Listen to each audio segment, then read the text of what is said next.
3 месяца назад я переехал в Лондон, и у меня прекрасная работа.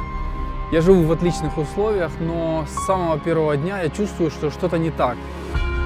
И то, что я нахожусь не в том месте, в котором хочу быть.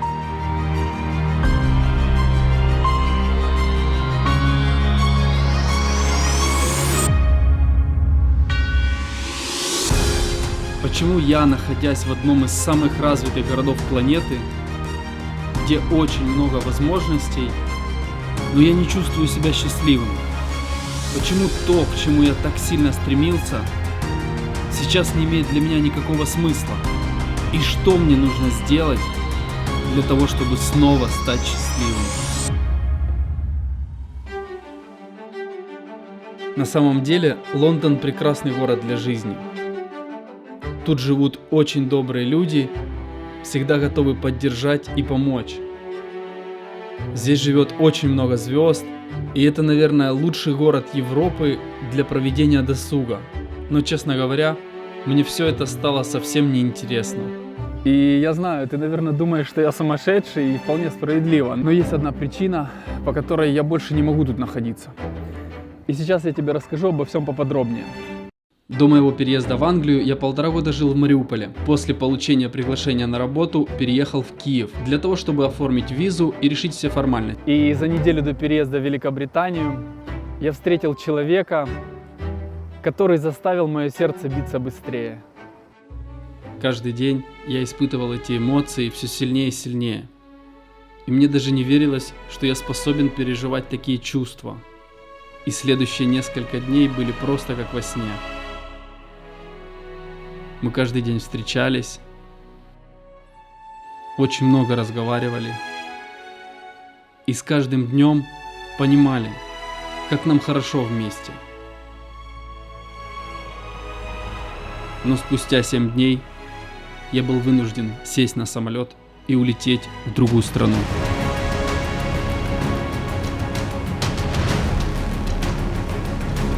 Когда я жил в Мариуполе, то я только мечтал о переезде в Лондон. И был особенно счастлив, когда получил приглашение. Мне очень хотелось переехать в Великобританию. Но после того, как я влюбился, то вся моя система ценностей перевернулась. И быть в Лондоне мне уже не хотелось. А хотелось быть рядом с любимым человеком. И мне нужно было принять одно из самых важных решений в своей жизни. И я сказал себе, что мы будем вместе, несмотря ни на что. И я приложу все усилия для того, чтобы это стало реальностью. Я начал активно искать работу и проходить собеседования с разными компаниями. Я только что прошел собеседование с одной из иностранных компаний, которая готова предложить работу в Киеве с возможностью удаленной работы. У меня впечатление очень хорошее, надеюсь, у них тоже. Затем начался самый сложный период в моей жизни, период ожидания, в котором от тебя ничего не зависит. Ты просто ждешь и надеешься, что тебе сделают предложение. И это случилось. Это случилось. Я получил приглашение на работу. Вот как выглядит письмо счастья. Я еду в Киев. Немного порадовавшись, я осознал, что мне нужно говорить своему текущему работодателю, что я ухожу.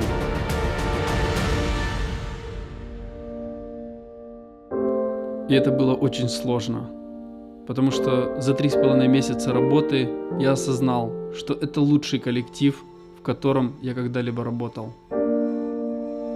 Но я сделал то, что я должен был сделать,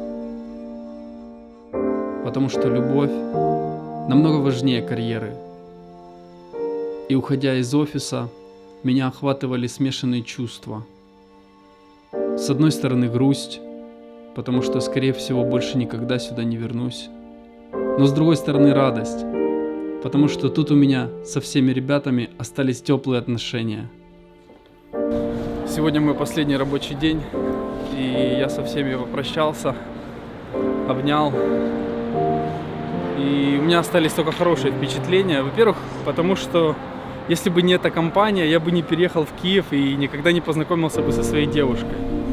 А во-вторых, есть такое ощущение глубокого удовлетворения, что я оставил после себя что-то хорошее. свою энергетику, светлые идеи по поводу развития. И мне очень приятно, что я остался со всеми в хороших отношениях. А теперь пора двигаться дальше.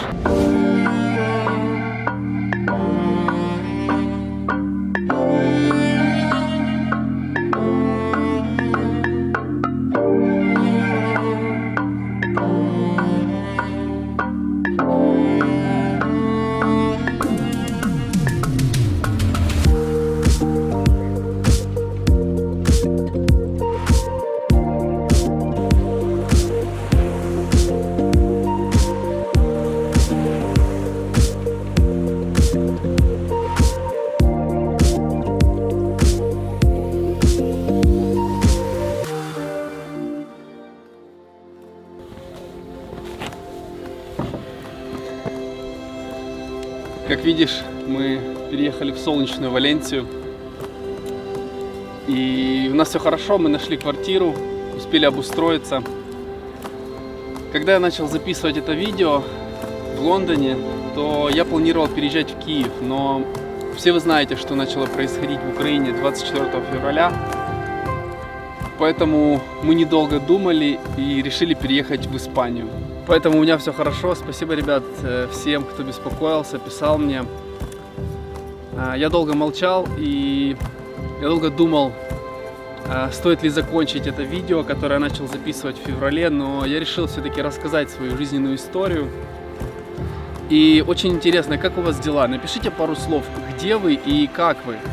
И что вам помогает смотреть в счастливое будущее? Какие возможности у вас возникли в этой ситуации? Хотелось бы подытожить свою жизненную историю и сказать: ребят, боритесь за свое счастье. Для этого, во-первых, определите конкретно, что вас сделает счастливым. Второе, доверяйте своей интуиции. Она каким-то мифическим образом уже знает, что вам нужно. И следуйте ей, без сомнений. И третье, приложите все усилия, которые от вас зависят, для того, чтобы это стало реальностью, что бы это вам ни стоило.